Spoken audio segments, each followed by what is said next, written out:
नमस्ते दोस्तों।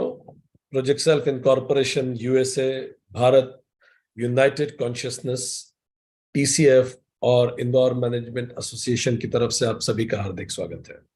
दोस्तों, हम लोग हनुमान चालीसा सीरीज का अध्ययन कर रहे हैं और आज 12वां सेशन है। अभी तक हनुमान चालीसा में जो हमने पढ़ा उसका एक क्विक रिकैप लेंगे। हमने पढ़ा, श्री गुरु चरण सरोज रज निज मन मुकुर सुधारी, बरनउँ रघुवर बिमल जसु जो दायक कुछ फलचारी। ऐसे श्री गुरु जिनके चरण से मेरे अहंकार का, चरण की रज से मेरे अहंकार का नाश होता है, उनके चरण की रज से अपने अहंकार को समाप्त करके, स्मृति को शून्य करके, सही अर्थों में एकाग्र चित्त के साथ में हनुमान चालीसा का, श्री राम और श्री हनुमान के यश का वर्णन करता हूं ताकि मुझे अर्थ काम धर्म मोक्ष चारों प्राप्त हो। बुद्धिहीन तन जानिके सुमिरो पवन कुमार, बल बुद्धि विद्या देही मोहि हरहु कलेश विकार। ऐसे श्री हनुमान जो जिनके नमन और स्मरण से पूर्ण जागरण होता है, जो मेरे मन को चेतना से जोड़ देते हैं, ऐसे हनुमान के समक्ष पूर्ण समर्पित करता हूं ताकि मुझे बल बुद्धि और विद्या प्राप्त हो और मेरे 5 क्लेश और 6 विकार समाप्त हो। जय हनुमान ज्ञान गुण सागर, जय कपीश तिहुँ लोक उजागर। ऐसे हनुमान जो जय और विजय दोनों प्रदान करते हैं, जो अहंकार के परे हैं, जो ज्ञान और गुण दोनों के प्रतीक हैं, जिनमें योग्यता और विनम्रता दोनों है, और जो बिना किसी अथॉरिटी के पावरफुल हैं, जो प्रसन्नता के प्रभु हैं, खुशियों के राजा हैं, हर पल आनंदित रहते हैं। ऐसे हनुमान जो तीनों अवस्था, तीनों गुण, 3 शरीर, 3 स्तर के परे मुझे लेके जाएंगे, ऐसे हनुमान को मैं ध्यान में लाता हूं। रामदूत अतुलित बलधामा, अंजनी पुत्र पवन सुत नामा। ऐसे श्री हनुमान जो श्री राम के दूत हैं, चेतना के दूत हैं, शौर्य और धैर्य का प्रतीक हैं, जिनमें स्थूल, सूक्ष्म और वासना तीनों से जो परे उठ पाए और विद्या के साथ अपने आप को जिन्होंने पहचाना, ऐसे श्री हनुमान का जो पवन के पुत्र हैं, मैं ध्यान करता हूं। महावीर विक्रम बजरंगी, कुमति निवार सुमित के संगी। ऐसे श्री हनुमान जिनका यश स्वयं भगवान गाते हैं, जो निर्भयी हैं, पराक्रमी हैं और वज्र जैसे जिनके अंग हैं, जो सुमति की ओर, लक्ष्य की ओर मुझे ले जाते हैं और कुमति से दूर करते हैं, ऐसे श्री हनुमान का मैं ध्यान करता हूं। कंचन बरन बिराज सुबेसा, कानन कुंडल कुंचित केसा। जिनमें शास्त्र, शस्त्र, शरीर और वस्त्र चारों ही शोभायमान है, जो सुंदर वस्त्र के साथ विराजमान है, जिनके कानों के कुंडल श्रवण का प्रतीक है और वेदों के श्रवण से जो ज्ञान को उन्होंने प्राप्त किया, ऐसे श्री हनुमान का मैं ध्यान करता हूं। हाथ वज्र और ध्वजा विराजे, कांधे मूज जनेऊ साधे। ऐसे श्री हनुमान जिनके हाथ में वज्र है, जिसका उपयोग वो दूसरों को बचाने के लिए करते हैं, और जो भी कोई सत्य, धर्म, मर्यादा और सेवा के रास्ते पे चलता है, उसके ध्वजा पे वो विराजित होते हैं। ऐसे श्री हनुमान जो जीवन को असुर से सुर की तरफ ले जाते हैं, जो जनेऊ पहनते हैं, जो जनेऊ प्रतीक है, तीनों ऋणों को याद दिलाती है, तीनों देवों को याद दिलाती है, तीनों शरीर से ऊपर उठने, तीनों अवस्था से ऊपर उठने, वो तीनों गुणों के ऊपर उठने का प्रतीक जनेऊ हनुमान जी उसको पहनते हैं। ऐसे श्री हनुमान जो शंकर जी के सुत हैं, उनके अवतार हैं, उनका रूप है, जिनका सारा जगत वंदन करता है, जिनका प्रताप समस्त जगत में है, क्योंकि वो स्वयं को भी ऊपर उठाते हैं और दुनिया को भी सेल्फ रियलाइजेशन में मदद करते हैं। विद्यावान गुनियति चातुर, राम काज करवे को आतुर। ऐसे श्री हनुमान जिनमें विद्या है, उस विद्या को वो अपने व्यवहार में लाते हैं और उनको ये भी पता है, इतना चातुर्य भी है कि कैसे इस विद्या और गुण का प्रयोग परिस्थिति आने पे किया जाए, और इन तीनों का प्रयोग वो केवल राम काज में करते हैं, जो आलस्य के विरुद्ध आध्यात्म की तरफ बढ़ते हैं। ऐसे श्री हनुमान प्रभु चरित सुनवे को रसिया, राम लखन सीता मन बसिया। ऐसे हनुमान जिनका लक्ष्य केवल रामचरित है, जो पूर्ण वैराग्य को जब वासना घेर लेती है, तो शास्त्र रूपी संजीवनी बूटी लेके आके वैराग्य को फिर से जागृत करते हैं। ऐसे श्री हनुमान जो आत्मज्ञान की गीता अविद्या रूपी रावण को सुनाते हैं, ऐसे श्री हनुमान का मैं ध्यान करता हूं। सूक्ष्म रूप धरी सिंह दिखावा, विकट रूप धरी लंक जलावा, भीम रूप धरी असुर सहारे, रामचंद्र के काज सवारे। ऐसे श्री हनुमान जो परिस्थिति के अनुरूप रूप धरते हैं, जैसा व्यक्ति वैसा रूप धरते हैं। ऐसे हनुमान जिनमें इमोशनल इंटेलिजेंस है, सोशल इंटेलिजेंस है, सिचुएशनल इंटेलिजेंस है, और इन सब का उपयोग वो श्री राम के कार्य को संवारने में करते हैं, उनका मैं ध्यान करता हूं। लाए संजीवन लखन जियाए, श्री रघुवीर हर्षि उर लाए। ऐसे श्री हनुमान जो संजीवनी लाकर वैराग्य को वासना के गिरफ्त से बचाते हैं और चैतन्य की ओर पुनः लगाते हैं, ऐसे श्री हनुमान का मैं ध्यान करता हूं। आज हम इसके आगे पढ़ना शुरू करेंगे। दोस्तों, अभी तक हमने श्री हनुमान जी के अलग अलग गुणों का वर्णन किया है, पर ये जो गुण है ये अति विशिष्ट गुण है जिस पे आज बात करने वाले हैं। क्योंकि यहां श्री राम हनुमान जी की तुलना जो उनसे उन्हें सबसे ज्यादा प्रिय है उनसे करने जा रहे हैं। हम आज पढ़ेंगे चौपाई 12। रघुपति किन्हीं बहुत बढ़ाई, तुम मम प्रिय भरत ही संभाई। कुछ व्यक्ति होते हैं और कुछ उदाहरण बन जाते हैं। भरत एक उदाहरण है। रघुपति किन्हीं बहुत बढ़ाई, रघुपति ने बड़ी बढ़ाई की, और बढ़ाई का चरम यह था कि उन्होंने कहा, तुम मम प्रिय भरत ही संभाई। तुम मुझे भरत जैसे प्रिय हो, जैसे भाई भरत मुझे प्रिय है, ऐसे तुम मुझे प्रिय हो। भरत एक मिसाल है, इसीलिए श्री राम मिसाल देके हनुमान जी को बताते हैं कि तुम मुझे उतने प्रिय हो। याद कीजिए किष्किंधा कांड में जब हनुमान जी से प्रथम भेंट हुई थी, और जैसे ही श्री राम ने श्री हनुमान को पहचाना, तब श्री राम ने कहा था, तै मम प्रिय लक्ष्मण से दूना। तुम मुझे लक्ष्मण से भी दुगने प्रिय हो। जब हनुमान जी कहते हैं मैं तो किसी लायक नहीं, वो बड़े दुखी होते हैं कि मैंने नहीं पहचाना, आप कैसे भूल गए, तो वो उनको सांत्वना देते हुए कहते हैं, तुम तो मुझे लक्ष्मण से भी दुगने प्रिय हो। किष्किंधा कांड 2.4। अब श्री राम कह रहे हैं, तुम मम प्रिय भरत ही संभाई। ये बड़ी महत्वपूर्ण सिमिली है, और आज का पूरा सेशन सुनते समय जितनी बातें हम भरत जी के बारे में करेंगे, वो सब बातें आप हनुमान जी के बारे में सुनी है। क्योंकि श्री राम ये कह रहे हैं, तुम बिल्कुल उतने ही योग्य हो, तुम बिल्कुल उतने ही प्रिय हो जैसे भरत मुझे प्रिय है। इतने प्रिय भरत क्यों है? क्यों श्री राम भरत का बार बार उल्लेख करते हैं? जरा समझते हैं। राम और भरत के प्रेम को थोड़ा सा गहराई से समझते हैं। पिता की मृत्यु होती है, भरत वापस लौटते हैं। अब जब भरत लौटे हैं, जरा देखिए उस अवस्था को, जरा समझिए, और कुछ पल के लिए खुद को भरत की जगह रखिए। भगवान ना करे हम में से कोई भरत की जगह कभी भी आए।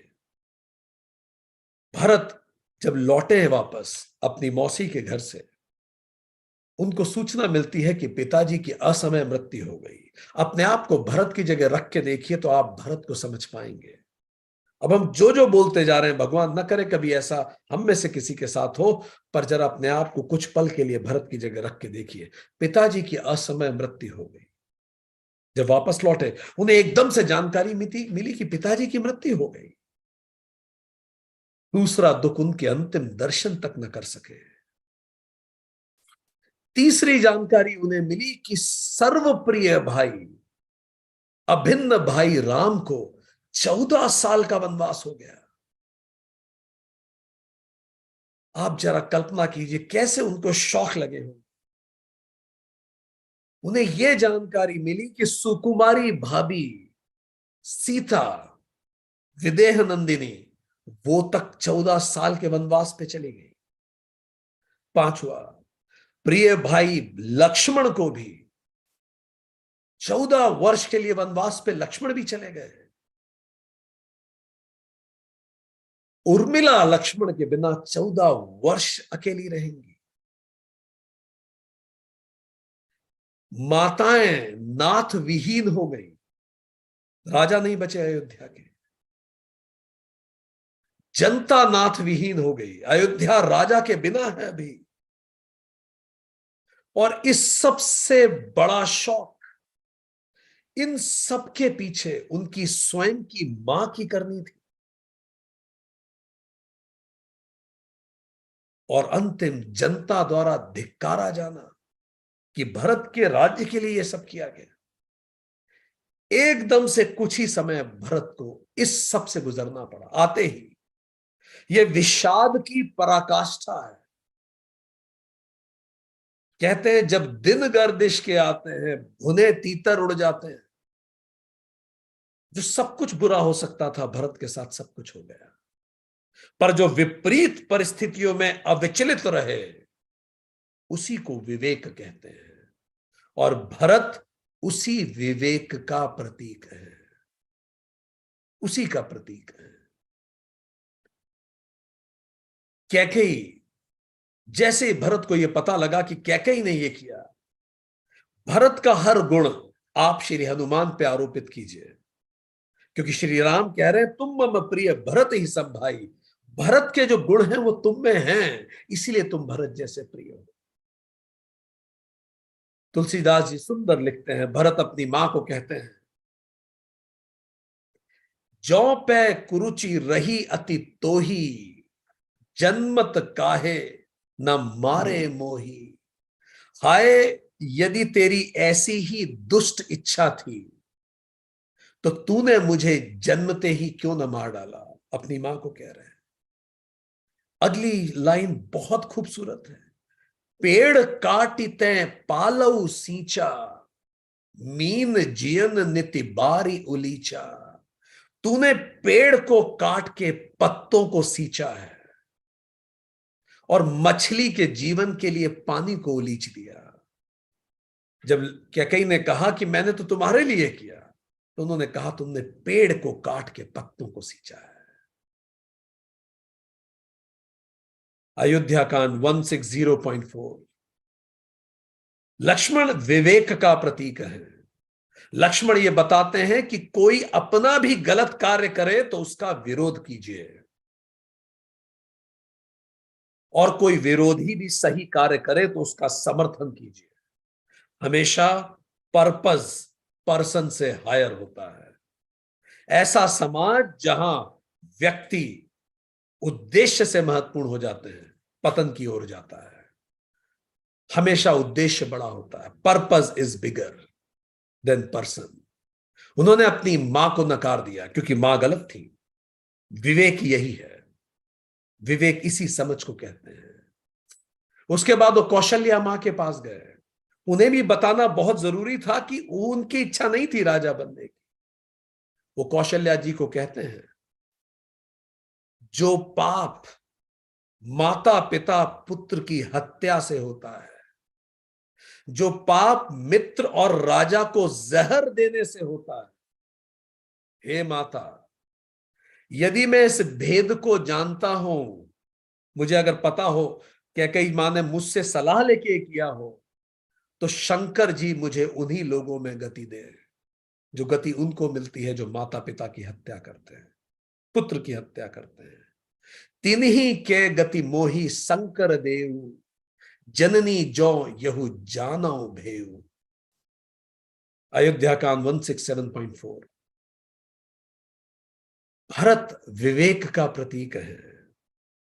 देखिए, जब भी हम अपनी रेस्पॉन्सिबिलिटीज निभाते हैं, भरत इतनी विपरीत स्थितियों में भी अपने कर्तव्यों को ना भूले। जब भी कोई व्यक्ति अपनी रेस्पॉन्सिबिलिटीज को निभाता है हर हाल में, तो जीवन में रामायण का उदय होता है। पूरी रामायण देखिए क्या हो रहा है। राम अपने कर्तव्य निभा रहे हैं जो उनके पुत्र के रूप में कर्तव्य है। सीता अपने कर्तव्य निभा रही है जो उनके पत्नी के रूप में कर्तव्य है।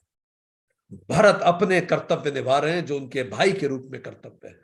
लक्ष्मण अपने कर्तव्य निभा रहे हैं जो उनके छोटे भाई के रूप में कर्तव्य है। उर्मिला अपने कर्तव्य निभा रही हैं जो उनके लक्ष्मण के प्रति कर्तव्य है। हनुमान जी अपने कर्तव्य निभा रहे हैं जो उनके सुग्रीव और श्री राम के प्रति कर्तव्य है। पूरा जीवन, पूरी रामायण में पूरी अयोध्या अपने कर्तव्यों को निभाती है। जब अयोध्या में केवल एक महिला ने कर्तव्यों को तज के राइट्स की बात करना शुरू की, अधिकार पे लड़ना शुरू किया, बस वहीं से रामायण में त्रासदी शुरू हुई। हमारे आसपास जितने रिश्ते हैं, हमारे आसपास जो लोग हैं, आप कहीं नौकरी कर रहे हैं, अपना कर्तव्य निभाइए। हम बॉस के लिए नौकरी नहीं करते। जो तनख्वाह हम घर लेके जा रहे हैं, उसके लिए ईमानदारी से काम कीजिए, नहीं तो वो अधर्म हो जाएगी। जिस भी हम रिश्ते में अपना कर्तव्य हम निभाते चले, कर्तव्य को पहले सही से परिभाषित करें और अपना कर्तव्य निभाते चले। दूसरा जो कर रहा है वो और उसका परमात्मा जानता है, मैं अपना कर्तव्य करूं। ये रामायण का सबक है सभी को। अगर मैं भी अपने कर्तव्यों से विचलित हो जाऊंगा तो समाज में पतन शुरू हो जाएगा। मैं अपने कर्तव्य निभाऊं। जब हम राइट्स के लिए लड़ना शुरू होते हैं तो जीवन में महाभारत का उदय होता है। पूरी महाभारत देखिए, दुर्योधन अपने राइट्स के लिए लड़ रहा है, युधिष्ठिर अपने राइट्स के लिए लड़ रहा है कि मैं पहले पैदा हुआ, कर्ण अपने राइट्स के लिए लड़ रहा है कि मुझे नहीं मिला जो मिलना चाहिए, द्रोण अपने राइट्स के लिए लड़ रहा है, मेरा अपमान, शिखंडी अपने राइट्स के लिए लड़ रहा है, द्रुपद अपने राइट्स के लिए लड़ रहे हैं कि द्रोण ने मेरा अपमान किया, अर्जुन अपने अधिकार के लिए लड़ रहा है, द्रौपदी मेरा अपमान हुआ, वो अपने राइट्स के लिए सब अपने अपने अधिकारों के लिए लड़ रहे हैं। तो जीवन महाभारत हो जाता है। तो भरत हमें याद दिलाते हैं कि किसी भी सूरत में अपने रेस्पॉन्सिबिलिटी से आप न चूके ना अपनी रेस्पॉन्सिबिलिटी से। भरत चले जा रहे हैं, नंगे पैर चले जा रहे हैं, आंखों से आंसू बह रहे हैं, मनाने के लिए जा रहे हैं, सबको लेके भरत मनाने के लिए गए। एक पल, एक क्षण के लिए उनके मन में यह नहीं आया कि मैं साम्राज्य ले लूं, धरती का सबसे बड़ा साम्राज्य मैं ले लूं, क्योंकि उन्हें पता था ये मेरा अधिकार नहीं है।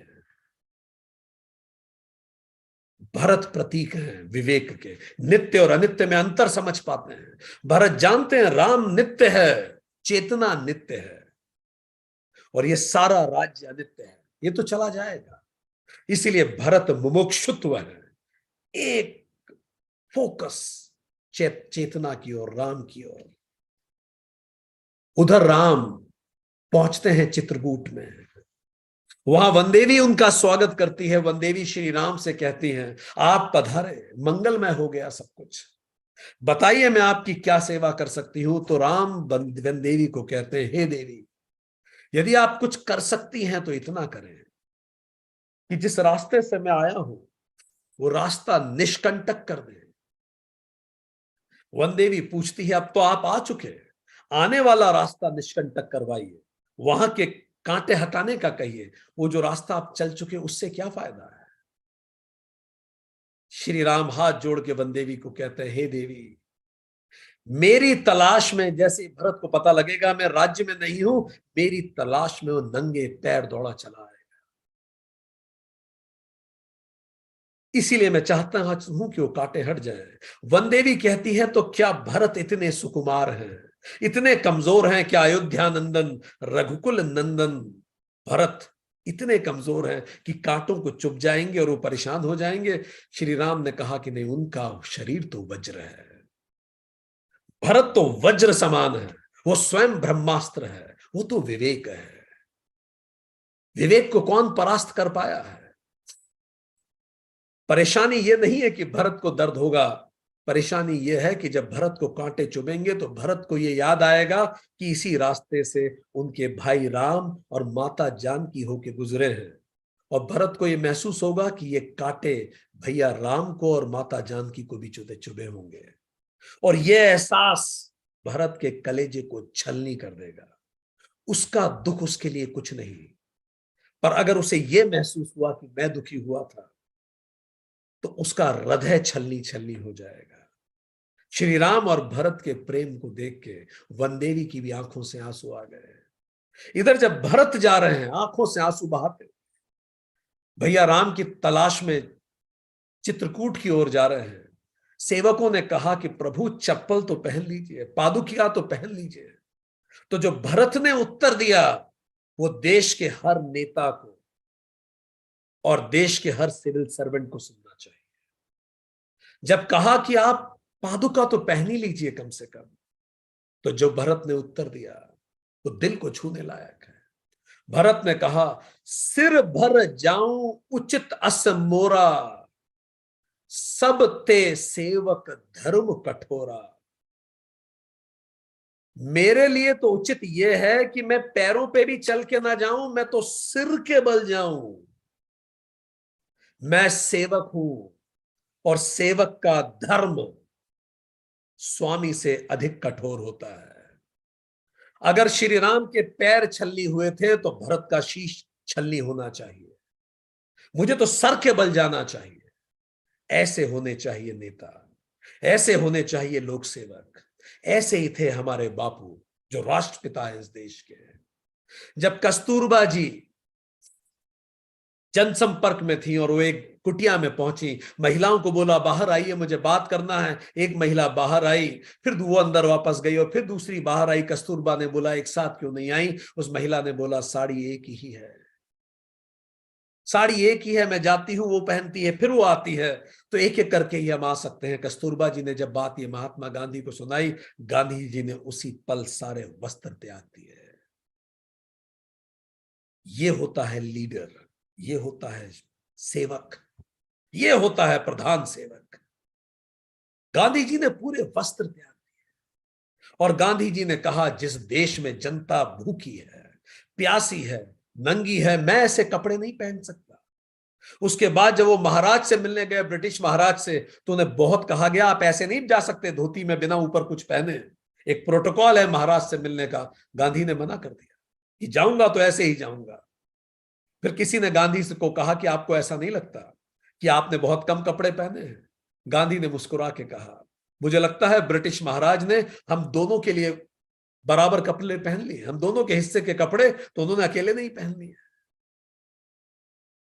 यह है राम राज्य, जब सेवक, लोक सेवक और लोक प्रतिनिधि ये कहे कि अगर जनता को दुख हुआ है तो मैं तो सर के बल जाऊंगा, तो भरत जाते हैं। यह है राम राज्य जिसको हम बोलते हैं राम राज्य लाना है। यह है राम राज्य। जब भरत वहां जा रहे हैं और इस प्रेम को दोनों तरफ से देखकर,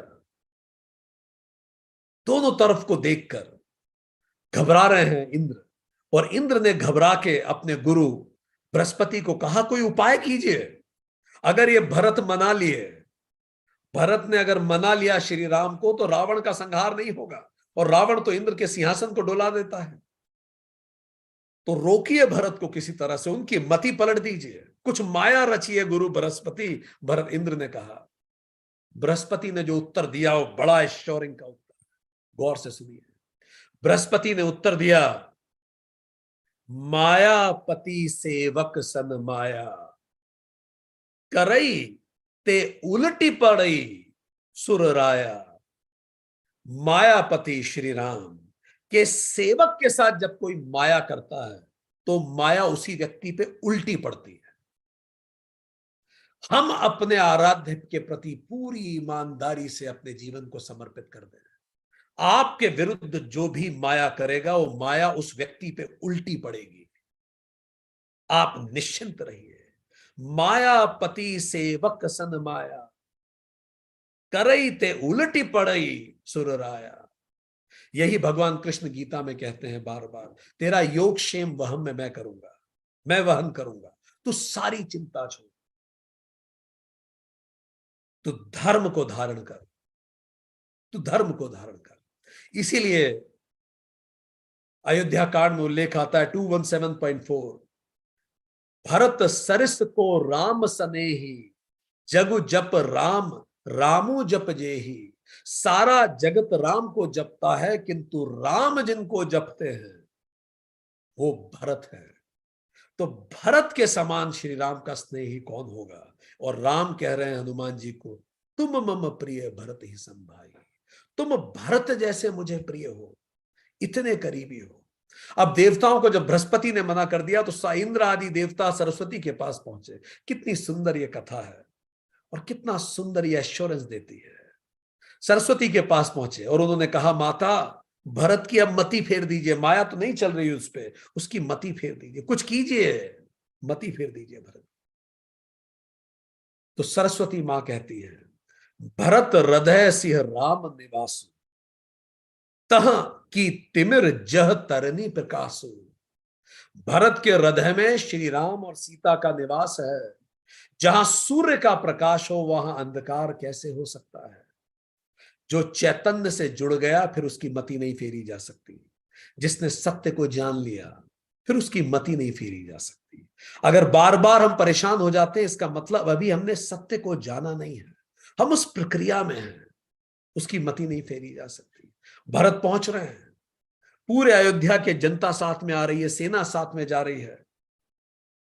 भरत के आगमन पर लक्ष्मण को यह लगा कि भरत युद्ध करने आए हैं, क्रोधित हो गए और भरत के विरुद्ध उन्होंने अस्त्र उठा लिया।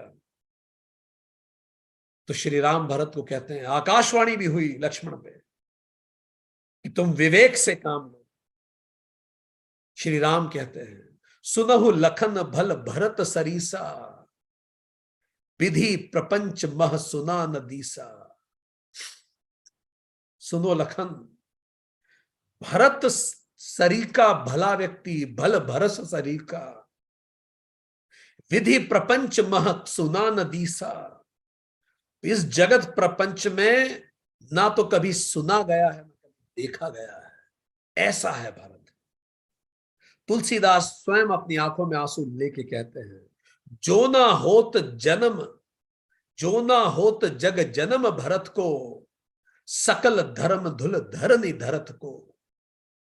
यदि भरत का जन्म न हुआ होता तो पृथ्वी और संपूर्ण धर्म की धुरी कौन धारण करता। दौड़े चले गए भरत। जब भरत वहां पहुंचे, साकेत अगर आप लोगों में से नहीं पढ़ी है तो हम आप सबको रिक्वेस्ट करेंगे और रिकमेंड करेंगे, आप साकेत मैथिली शरण गुप्त की जरूर पढ़ें। जो न्याय रामधारी सिंह दिनकर जी ने रश्मि रथी लिख के महाभारत के साथ किया, वही न्याय साकेत लिख के मैथिली शरण गुप्त जी ने किया। भरत जब वहां पहुंचे श्री राम से मिलने, ऋषि वशिष्ठ वहां है। सोचिए, महर्षि वशिष्ठ जो सप्त ऋषि हैं, प्रथम वेदांतिक ऋषि जो हुए, वेदांत के संभवतः पहले ऋषि वशिष्ठ, वो वहां बैठे हुए हैं जो सप्त ऋषि में से रघुकुल के गुरु हैं। विदेह राजा जनक स्वयं विदेह हैं, इस जगत प्रपंच के परे हैं, वो बैठे हुए हैं, वो विराजित हैं।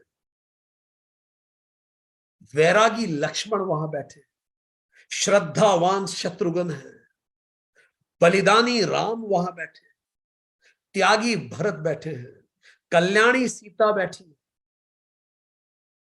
मंदाकिनी नदी का तट है, चित्रगुप्त की पावन जमीन है। और ये सब मिलके शास्त्रार्थ कर रहे हैं कि क्या श्री राम को वापस ले जा पाएंगे। और सारे अनुरागी अवधवासी के आसपास खड़े, कण कण चित्रकूट का उस प्रेम गंगा और ज्ञान गंगा में नहा गया। उसी पल से चित्रकूट स्वयं तीर्थ बन गया। श्री राम ने पूछा भरत से, हम मैथिली शरण गुप्त जी की साकेत से कुछ पंक्तियां बताएंगे ताकि आप समझ पाए कितना महान ग्रंथ उन्होंने लिख दिया। राम कहते हैं, हे भरत भद्र अब कहो अभीप्सित अपना, क्यों आए हो बताओ। सब सजग हो गए भंग हुआ जो सपना। सारी सभा सजग हो। भरत क्या उत्तर देते हैं, इससे उनका दुख दिखता है। वो कहते हैं, हे आर्य श्री राम क्या रहा, हे आर्य रहा क्या भरत अभिप्सित अब भी कुछ मेरे द्वारा चाहना बाकी होगा क्या। मिल गया अकंटक राज्य उसे जब तब भी, पूरा राज्य तो मुझे मिल ही गया है। पाया तुमने तरु तले अरण्य बसेरा, मेरे पिता समान भाई जंगलों में पेड़ों के नीचे बसेरा कर रहा है। रह गया अभीप्सित शेष तदपि क्या मेरा, अब और मैं क्या चाह सकता था ना इससे ज्यादा। तनु तड़प तड़प कर तप्त त्याग ने तप्त तात ने त्यागा। तड़प तड़प के शरीर से तड़प तड़प के मेरे पिता ने अपने प्राण को त्यागा। रघुकुल नरेश ऐसे इस दुनिया से जाएंगे। तनु तड़प तड़प कर तप्त तात ने त्यागा। जो इतने शूरवीर थे, जो इंद्र की सहायता तक के लिए पहुंचे, वो ऐसे इस दुनिया से जाएंगे। क्या रहा अभिप्सित और तथापि अभागा। और मैं क्या चाह सकता था ना। हाँ, इसी अयश के हेतु जन्म था मेरा। हाँ प्रभु, मैं तो पैदा ही इस अयश के लिए। निज जननी ही के हाथ हनन था मेरा। मैं तो इतना अभागा हूं कि मेरा गला तो मेरी मां ने ही घोट दिया। अब कौन अभिप्सित और आर्य वह किसका। अब और क्या चाहना बाकी है। संसार नष्ट है, भ्रष्ट हुआ घर जिसका। मैंने ही आज स्वयं मुंह फेरा। अब मैं अपनी शक्ल तक नहीं देखना चाहता। हे आर्य, बता दो तुम्हें अभिप्सित मेरा। अब मैं और क्या चाह सकता। भरत का दर्द प्रभु ने समझा। प्रभु ने भाई को पकड़ के हृदय पर खींचा। रोदन जल से सविनोद उन्हें फिर सींचा। अपने आंखों के आंसुओं से भरत को सींचा। भाइयों का प्रेम आप देखिए। और श्री राम ने जो एक शब्द कहा, भरत को अंदर तक छू गए। उसके आशय की थाह मिलेगी किसको। उसके हृदय की गहराई कौन समझ पाएगा। उसके आशय की थाह मिलेगी किसको। जनकर जननी ही जान न पाई जिसको। जिसकी मां ही उसे नहीं समझ पाई, उसको कोई दूसरा क्या समझेगा। भरत, मैं समझता हूं तेरा दुख। राम ने तुरंत क्लीन चिट दी भरत को कि तुम गुनहगार नहीं हो, मैं समझता हूं। तुम अपने मन से इस बोझ को हटा दो। कैकई का हृदय द्रवित हो गया। कैकई ने कहा, रे राम दुहाई करूं और क्या तुझसे। अभी भी कैकई मांगने आई, मैं एक दुहाई करती हूं। कहते आए थे अभी यही नरदेही। आज तक सारी धरती पे लोग कहते थे, माता न कुमाता पुत्र कुपुत्र भले ही। पुत्र भले ही कुपुत्र हो जाए, पर माता कुमाता कभी नहीं होती। अब कहे सभी यह हाय विरुद्ध विधाता। है पुत्र पुत्र ही, रहे कुमाता माता। अब सब यही कहेंगे कि वास्तव में पुत्र तो पुत्र ही रहा और माता माता हो गई। कैकई कहती है, बस मैंने इसका बाह्य मात्र ही देखा। तुम बिल्कुल सही से कह रहे हो। मैंने बस भरत को बाहर से ही देखा। बस मैंने इसका बाह्य मात्र ही देखा। दृढ़ हृदय न देखा। मधुर मृदुल गात्र ही देखा। मैंने केवल इसका मृदुल स्वभाव ही देखा था। हृदय की दृढ़ता, जो विवेक की दृढ़ता है, वो मैं खुद ही नहीं देख पाई। युग युग तक चलती रहे कठोर कहानी। रघुकुल में भी थी एक अभागी रानी। हम सब अपने कर्म भोगते हैं। रघुकुल जैसे जगह में भी लोग भाग्यहीन होते हैं अपने कर्मों से। तो हम लोग भले एक छत के नीचे रहते हैं, पर हम सबकी अलग अलग जीवन यात्रा है। और वो जीवन यात्रा नितांत हमारी निजी और अपने कर्मों से संबंधित है। श्री राम को माता कैकई का दर्द भी समझ में आया। कैकई ये कह रही थी, मुझसे भरत का मात्र पद कोई न छीने। भरत ने कह दिया था, तू मां तक नहीं है मेरी। तब श्री राम घोषणा कर, 100 बार धन्य वह एक लाल की माई। जिस जननी ने है जना भरत सा भाई। पागल सी प्रभु के साथ सभा चिल्लाई। 100 बार धन्य वह एक लाल की माई। श्री राम ने कैकई के भी मन का बोझ हल्का किया। भरत के भी मन का बोझ हल्का किया। क्योंकि भरत विवेक है, सघन मुमुक्षुत्व और धर्म है। वे स्पष्ट देख सकते हैं कि क्या नित्य है और क्या अनित्य है। राम नित्य है, राज्य अनित्य है। उनमें नित्य की प्राप्ति की गहरी आकांक्षा है भरत में। वो केवल नित्य पे, राम पर फोकस करते हैं। वो केवल चैतन्य पे फोकस करते हैं। इसी कारण वो केवल धर्म का आचरण करते हैं, जो सही है बस वो करते हैं। इसीलिए राम कह रहे तुम मम प्रिय भरत ईसन भाई, क्योंकि हनुमान तुम भी केवल धर्माधार हो। आत्मज्ञान हनुमान है और भरत विवेक है। आत्मज्ञान विवेक को जगाता है, नित्य अनित्य को देख पाना, और विवेक फिर से आत्मज्ञान को जगाता है। दोनों एक जैसे ही हैं। जब विवेक जगता है तो आत्मज्ञान भी जगता है। आत्मज्ञान से मुमुक्षुत्व बढ़ता है। मुमुक्षुत्व मतलब मोक्ष की इच्छा, तीव्र इच्छा मोक्ष की। और मुमुक्षुत्व से फिर से आत्मज्ञान बढ़ता है, फिर हम प्रयास करते हैं। आत्मज्ञान जो हनुमान है और भरत जो धर्म है, मुमुक्षुत्व है और विवेक है। आत्मज्ञान से धर्माचरण बढ़ता है और धर्माचरण से पुनः आत्मज्ञान बढ़ता है। इसीलिए वो कह रहे हैं भगवान कि तुम भरत जैसे प्रिय हो, अति प्रिय हो तुम मुझे, तुम अति प्रिय हो। ऐसा भी उल्लेख आता है कि भरत जो है वो श्री विष्णु के सुदर्शन के अवतार हैं। शेषनाग लक्ष्मण है, उर्मिला क्षीर सागर है और सुदर्शन चक्र स्वयं भरत है। सुदर्शन सही ढंग से देखना, उसी को विवेक कहते हैं। केरल के कोडाल मणिक्कयम मंदिर एक ऐसा मंदिर है जहां धर्माधार भरत की पूजा होती है। पूरे प्रयासों के बाद भी राम ने धर्म नहीं त्यागा। राम ने जो वचन था पिता का उसको शिरोधार्य किया। जैसे सुप्रीम कोर्ट कहती है, सुप्रीम कोर्ट में कई वर्डिक्ट जाते हैं तो सुप्रीम कोर्ट का एक सुंदर वर्डिक्ट है। सुप्रीम कोर्ट कहती है हम जनता की भावनाओं से नहीं चलते, हम संविधान से चलते हैं। जनता की भावना तो कुछ भी हो सकती है, हम वो करेंगे जो संवैधानिक रूप से सही होगा। बस वही श्री राम ने कहा। सारी जनता मनाने पहुंची पर श्री राम ने वो कहा किया जो धार्मिक रूप से सही था। श्री राम की इच्छा को शिरोधार्य माना। भरत जी ने उन्हें कहा कि ठीक है, मैं आपके रिप्रेजेंटेटिव के रूप में 14 साल शासन करूंगा, पर मुझे एक आलंबन दीजिए, एक सहारा मुझे दीजिए जिसको देख के मैं आपको याद कर सकूं। तो उन्होंने श्री राम से उनकी चरण पादुकाएं मांगी जिनको सर पे रख सके।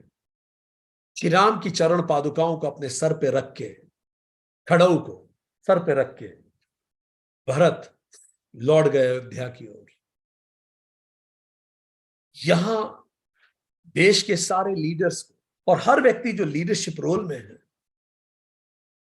भले वो पर्सनल लाइफ में हो, पिता हो, बॉस हो, माता हो, बॉस हो, लीडर हो, ब्यूरोक्रेट हो, बिजनेस टाइकून हो, बिजनेस लीडर हो, भारत किस प्रकार राज्य करते हैं वो आगे इसमें उल्लेख आता है।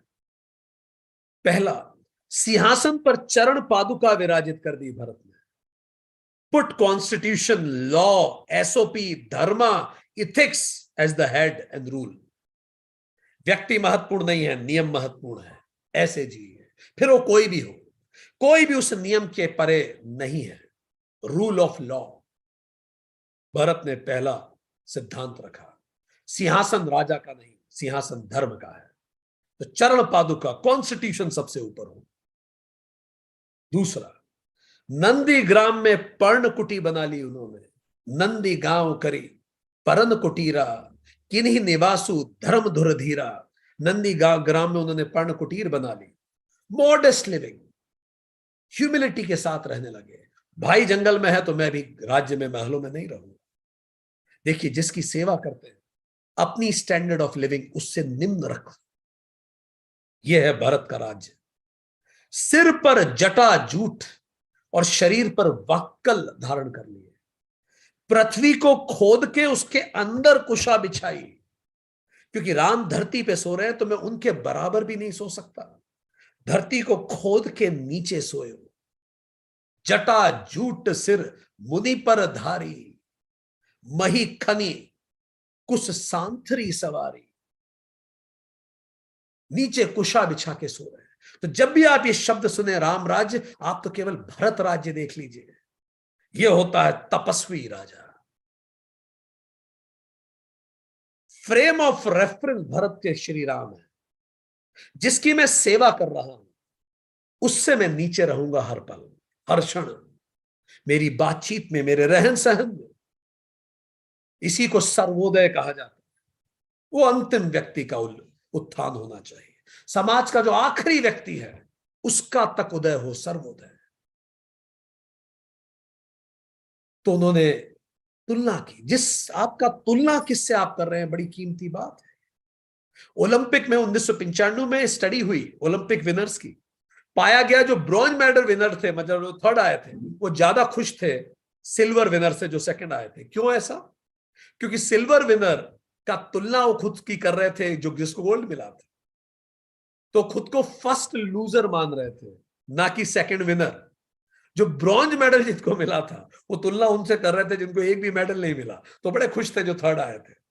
फ्रेम ऑफ रेफरेंस, भरत का ध्यान, फोकस केवल श्री राम पे है। भोजन, वस्त्र, बर्तन, व्रत, नियम, सभी बातों में ऋषियों के समान कठोर धर्म का आचरण करने लगे। असन बसन बासन व्रत नेमा, करत कठिन ऋषि धर्म सप्रेमा। आचरण से ही आचार्य बनता है। भगवान कृष्ण गीता में कहते हैं, जैसा श्रेष्ठ व्यक्ति आचरण करते हैं वैसे ही आचरण दूसरे करते हैं। भरत भोजन में, वस्त्र, बर्तन, व्रत में, नियम में ऋषियों जैसे जीने लगे। ऐसा राजा हो। गहने कपड़े अनेक प्रकार के भोग साथ, और पांचवी बात, गहने कपड़े अनेक प्रकार के भोग सुखों को तन मन और वचन से छोड़ दिया हो, तिनके के समान महत्वहीन घोषित करके प्रतिज्ञा लेके त्याग दिया। ये मैंने त्यागता हूं 14 साल के लिए। भूषण वसन भोग सुख भूरी, मन तन वचन तजे तिन सूरी। अष्टावक्र गीता में कहते हैं, महर्षि अष्टावक्र, विषयान विश्वत त्यज, विषयों को विष मान के त्याग दे। 1.2 बुद्ध महावीर ने यही किया। ऐसे राजा भरत, सन्यासी राजा। सिक्स्थ, अयोध्या जो था उसका राज्य देख के इंद्र तक ईर्ष्या करते थे। दशरथ का धन सुनकर धनपति कुबेर तक लजा जाता था। उसी नगर में भरत अनासक्त हो जाते हैं और एक छोटी सी कुटिया में जी रहे हैं, इतने रिच देश में। तेही पुर बसत भरत बिनु रागा, चंचरीक जिमी चंपक बागा। जैसे चंपा के बाग में भौरा हो, भौरा चंपा का रस नहीं लेता तो ध्यान ही नहीं देता उसमें। सातवां, शम दम संयम नियत और उपवास आदि भरत जी के निर्मल आकाश के नक्षत्र हैं। 5 चीजें, सम दम संयम नियत, सम दम संयम नियम उपासा, नखत भरत ही विमल आकाशा। शम मतलब विचारों पर नियंत्रण रखते हैं भरत। दम मतलब इंद्रियों पर नियंत्रण, क्या बोल रहे हैं, क्या सोच रहे हैं, बड़ा विचार करते हैं उसमें, हर कुछ नहीं बोल देते। गरिमा है उनके शब्दों में, गरिमा है उनके जीवन में। संयम तीसरी बात, ध्यान लगाते हैं, मेडिटेटिव है, धारणा ध्यान समाधि करते हैं। नियम, शौच, संतोष, तप, स्वाध्याय और ईश्वर प्राणिधान करते हैं, उपवास रखते हैं। ये भरत की जीवन शैली है। 8वां, वे नित्य प्रभु की पादुकाओं की पूजन करते हैं, रोज शास्त्र पढ़ते हैं। संविधान को ध्यान में रखिए, नियम कायदों को ध्यान में रखिए, उसको ना भूलें। 9th, पादुकाओं से आज्ञा मांग मांग कर बहुत प्रकार के राजकाज करते हैं। वो हमेशा मन में पूछते हैं, अगर राम जी होते, यदि प्रभु राम होते तो इस स्थिति में क्या निर्णय लेते। जो उत्तर आया वो कार्य किया। अगली बार जब आप कंफ्यूज हो, आप भी अपनी आंखें बंद करें और पूछिए, अगर मेरी जगह श्री हनुमान होते, अगर श्री हनुमान से मैं पूछता कि प्रभु ऐसी स्थिति में क्या करूं, वो क्या निर्णय देते, वो कीजिए। एस्ट्रल कनेक्ट कीजिए अपने मास्टर से। वो इस तरह से राज्य कर रहे हैं, अपनी अंतरात्मा की सुनते हैं। अंतरात्मा ही तो राम है। 10वां, श्री लक्ष्मण राम सीता तो वन में निवास करते और भरत जी घर पे रहकर ही तप के द्वारा शरीर को कस रहे हैं। लखन राम सिय कानन बसही, भरत भवन बसी तप तनु कसही। संन्यास स्टेट ऑफ माइंड है। आप कहीं भी होके सन्यासी हो सकते हैं। सन्यास इज एन एटीट्यूड। आपको जंगल जाने की जरूरत नहीं है सन्यासी होने के लिए। इसीलिए भरत अनुपम है, इसीलिए भरत राम से अभिन्न है। और भरत को अपने जीवन में धारण करने के लिए हमें 12 कार्य करने चाहिए। भरत विवेक है, 12 चीजों का ध्यान रखें। पहला, विवेक का मतलब जो नीचे का बिहेवियर है उसको छोड़ के जो बेहतर बिहेवियर है उसको उसको साधना। क्या कमतर है और क्या बेहतर है, 12 काम करें। पहला, रोज सुबह कमजोरी को छोड़ के कसरत को चुनिए। यह विवेक का निर्णय है। भरत भी शरीर को कसते हैं। दूसरा, रोज जीवन में स्वाद से ज्यादा स्वास्थ्य को महत्व दीजिए। तीसरा, जीवन में परधर्म से ज्यादा स्वधर्म पे फोकस कीजिए। उसको क्या मिल रहा है, उसको क्या मिल रहा है, इंपॉर्टेंट नहीं है।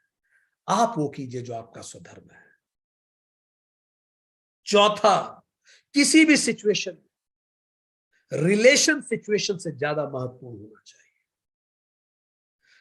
सिचुएशन पे रिलेशन को कुर्बान ना होने दें। पांचवा, रिश्ते में हर पल डिपॉजिट ज्यादा कीजिए, विड्रॉ कम कीजिए। जब भी आप कुछ अच्छा व्यवहार करते हैं तो आप रिश्ते में डिपॉजिट करते हैं। जब भी आप खराब व्यवहार करते हैं तो विड्रॉ करते हैं। सुबह से शाम तक जरा देखिए तो रिश्तों में आप डिपॉजिट ज्यादा कर रहे हैं या विड्रॉ कर रहे हैं। अगर सुबह से शाम तक हर चीज में आप रिश्तों में विड्रॉ ही करते चले जाएंगे तो रिश्ता बैंकरप्ट हो जाए, दिवालिया हो जाएगा। और रिश्ता किसी के भी साथ डिपॉजिट कीजिए, प्रशंसा कीजिए, आदर दीजिए, उसके मन की सुनिए, उसके मन की करिए। ये डिपॉजिट है। छठा, किसी भी हालत में नारायण नारायणी सेना से ज्यादा महत्वपूर्ण होने चाहिए। साध्य ज्यादा महत्वपूर्ण हो साधन से, संसाधन से। रिसोर्सेज इतने इंपॉर्टेंट नहीं है जीवन में शांति के लिए। शांति मेरी पहला लक्ष्य होना चाहिए जीवन में। ऐसा कोई कार्य मत कीजिए जो आपको अशांति की तरफ ले जाने वाला हो। थोड़ा कम कमाइए, चलेगा। शांति के साथ थोड़ा कम, अशांति के साथ बहुत ज्यादा से बहुत बेहतर है। सातवां, हर स्थिति में शासन से ज्यादा महत्वपूर्ण अनुशासन है। अनुशासन मतलब अपने आप को साधिए। किसी दूसरे के कहने पे मेहनत करने की तो जरूरत ही नहीं आनी चाहिए। खुद का टाइम टेबल, अपनी मेहनत शुरू कीजिए।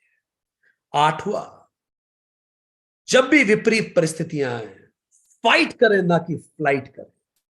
लड़े उन परिस्थितियों से, डर के मत भागिए। जो भागा है वो परिस्थितियों से कभी नहीं जीता है, लड़ना ही पड़ता है। नवा, कई लोग कहते हैं मुझे इस विषय में बात ही नहीं करनी। बात मत करो, avoidance is no solution, let's face it. Ninth, response कीजिए, रिएक्ट मत कीजिए इन एनी गिवन सिचुएशन। भावावेश में आके रिएक्ट कभी मत कीजिए, यही विवेक है। 10वां, बुक्स हर हाल में लुक्स से ज्यादा इंपॉर्टेंट होनी चाहिए। चमड़ी के सौंदर्य से ज्यादा महत्वपूर्ण है मन का सौंदर्य। उस पर ध्यान दीजिए।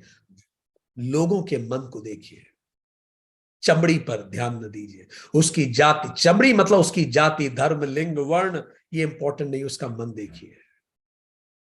यही विवेक है।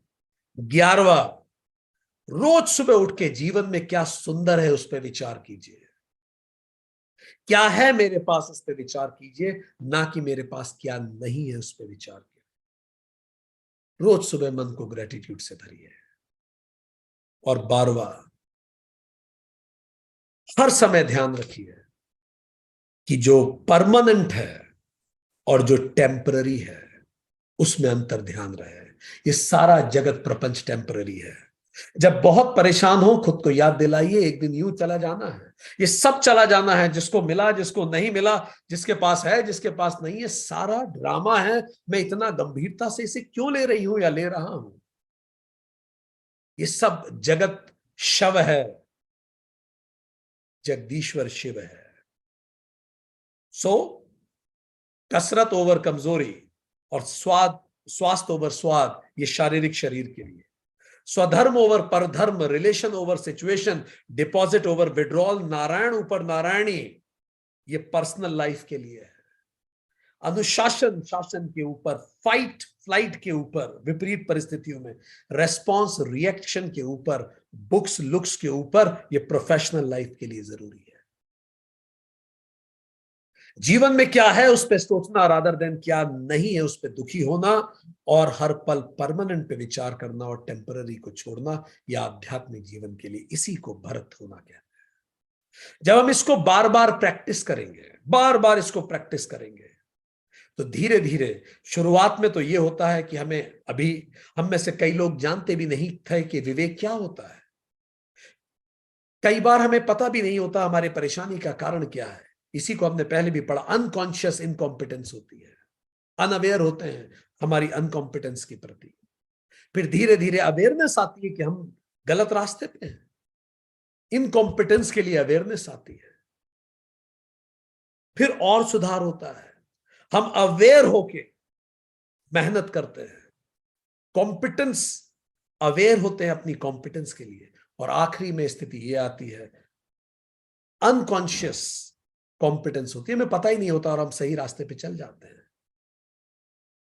तो किसी भी, चौथा पॉइंट है, किसी भी सिचुएशन में रिलेशन को ज्यादा महत्व देना, ना कि सिचुएशन को। भले उस छोटी सी बात पे हम सिचुएशन हार जाए, पर कम से कम रिलेशन को बचा के रखें, यह महत्वपूर्ण है। तो हमने ये जाना कि भरत विवेक है, और इसी कारण श्री राम ने कहा कि जैसे भरत मुझे प्रिय है वैसे तुम हो। जैसे लहर को सागर से, सूरज को किरण से, शब्द को अर्थ से अलग कभी नहीं किया जा सकता, इसी तरह राम को भरत से और राम को श्री हनुमान से कभी अलग नहीं किया जा सकता। इसी तरह चैतन्य को धर्म से, विवेक से, आत्मज्ञान से कभी अलग नहीं किया जा सकता। वो एक ही है, वो एक साथ ही है। इसीलिए भगवान कहते हैं तुम मम प्रिय भरत ही सम भाई। अब हम एक क्विक रिकैप लेंगे, आज हमने क्या पढ़ा उस विषय पर।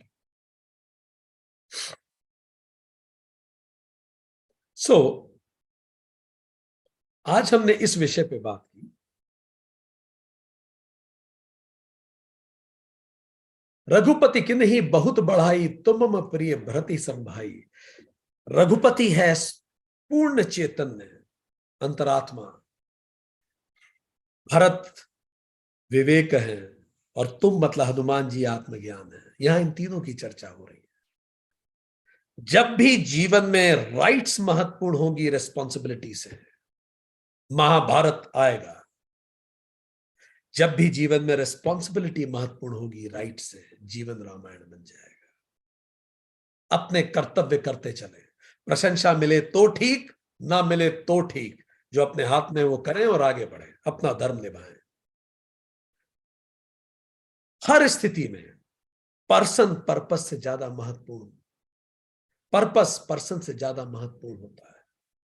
धर्म की स्थापना करें, सर्विस बिफोर सेल्फ, जो भरत कर रहे हैं, सन्यासी राजा की तरह। भरत को जीवन में लाने के लिए 12 निर्णय लें। विवेक का मतलब ही नित्य अनित्य भेद है।